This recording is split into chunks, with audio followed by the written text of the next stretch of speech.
दोस्तों नमस्कार। जब पूरी दुनिया की नजरें भारत में होने वाले G20 समिट पर थी, दुनिया भर की बड़ी बड़ी इकोनॉमी वाले देशों के साथ साथ भारत के मित्र देशों को भी इसमें शामिल होने के लिए इनवाइट किया गया था और ये सब देश इसमें शामिल होने पहुंचे थे, जिनके जोरदार स्वागत की तस्वीरें आप सबने देखी होंगी। भारत ने अपनी मेजबानी में पलके बिछाकर इन देशों का जोरदार स्वागत किया। साथ ही भारतीय संस्कृति की सुंदर झलकियां भी इन मेहमानों के साथ साथ मीडिया जगत के माध्यम से पूरे विश्व ने देखी। लेकिन इन सब के बीच एक खबर जो G20 समिट के बेहतरीन आयोजन के बीच दबकर रह गई, उसी को लेकर हमारी आज की पोस्ट होने वाली है। दरअसल G20 समिट शुरू होने से कुछ दिन पहले हमारे पड़ोसी देश चीन के राष्ट्रपति के इसमें शामिल न होने की खबर आई थी और इनके भारत न आने के पीछे कारण बताया गया था डोमेस्टिक इश्यू, यानी चीन के घरेलू हालातों की वजह से वो भारत नहीं आ रहे हैं। और जब से यह खबर मीडिया में आई थी तभी से एक्सपर्ट अंदाजा लगा रहे थे कि चीन किसी बड़ी परेशानी से गिर चुका है या गिरने वाला है और इसी संभावना से पूरे विश्व के माथे पर पसीना आ गया,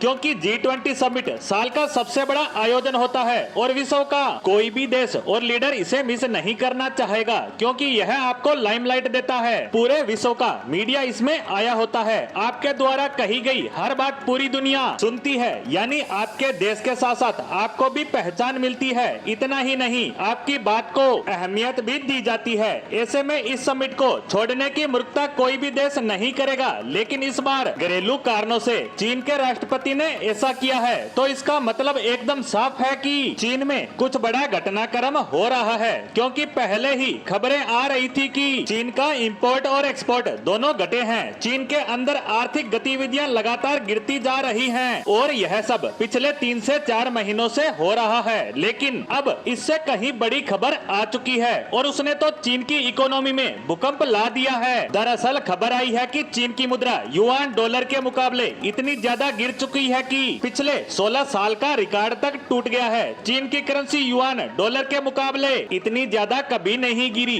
यकीन मानिए यह बहुत ज्यादा हैरान करने वाली बात है। इसका कारण मैं आपको समझाने का प्रयास करता हूँ। दरअसल आप 2007 से लेकर 2015 तक देखेंगे तो चीन ने कभी भी यह प्रयास नहीं किया कि उसकी मुद्रा युआन डॉलर के मुकाबले मजबूत हो जाए। उल्टा वो तो ये चाहते थे कि हमारी मुद्रा कमजोर हो ताकि हमारे एक्सपोर्टर को और ज्यादा मुनाफा मिले और पश्चिमी देशों और अमेरिका जैसे देशों का नुकसान हो। फिर उसके बाद यानी 2015 से 2023 तक यानी वर्तमान समय में चीन इस कोशिश में लगा है कि उसकी मुद्रा डॉलर के मुकाबले मजबूत हो। इसीलिए वे अपने खजाने में गोल्ड बढ़ा रहे हैं, साथ ही हर वो प्रयास कर रहे हैं जिससे उनकी करेंसी डॉलर से मुकाबला कर सके। लेकिन अब इनकी मुद्रा इतनी कमजोर हो चुकी है कि 2007 से 2015 के बीच का भी रिकॉर्ड तोड़ दिया है, जब ये जानबूझकर अपनी करेंसी को कमजोर कर रहे थे। ये उससे भी नीचे चली गई है और यह तो अभी सिर्फ शुरुआत ही बताई जा रही है।